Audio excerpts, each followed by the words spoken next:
Welcome to Mental Models Daily, where we explore one mental model each day to help you elevate your daily decision-making. Today, we're diving into a fascinating concept that affects many aspects of our lives, often without us realizing it. Regression to the mean. Regression to the mean is a statistical phenomenon where extreme outcomes tend to be followed by more average outcomes. In simpler terms, it's the idea that things tend to even out over time. This concept was first observed by Sir Francis Galton in the late 19th century while studying the heights of parents and their children. It's like nature's way of keeping things balanced, a sort of cosmic reset button that prevents extremes from becoming the norm. Let's consider an example. Imagine a star athlete who has just had the best season of their career, breaking records and outperforming all expectations. Many fans and commentators might expect this exceptional performance to continue or even improve in the following season. However, regression to the mean suggests that it's more likely for their performance to decline somewhat, moving back towards their average level of play. It's not that they've suddenly become less skilled, but rather that their exceptional season was likely a combination of skill and some lucky breaks that may not all align again.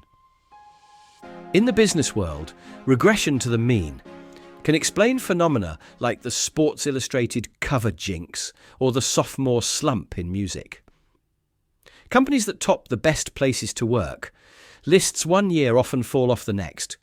Not because they've suddenly become terrible employers, but because their exceptional year was likely partly due to random factors that won't all repeat.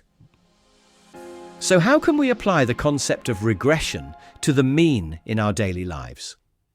Firstly, it can help us maintain perspective during both successes and failures. When things are going exceptionally well, regression to the mean reminds us not to become overconfident or complacent.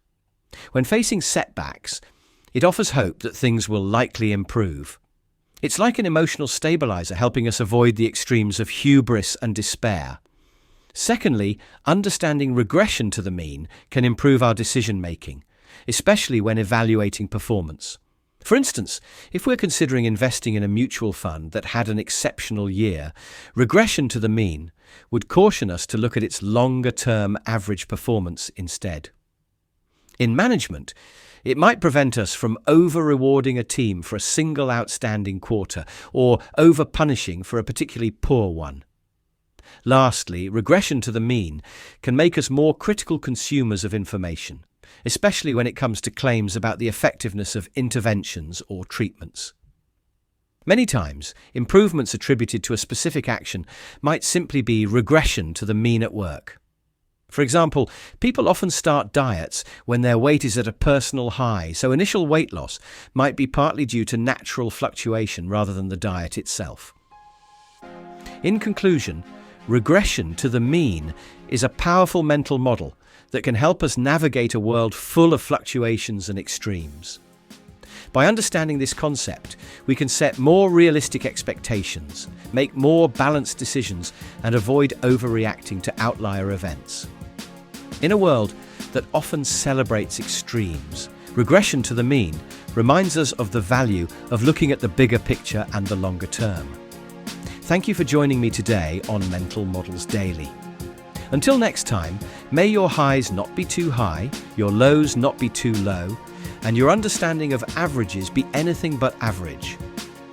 For more mental models, please visit mentalmodelsdaily.com or find us on X or Instagram. Our podcast music was provided by thepodcasthost.com and Alitu, the podcast maker.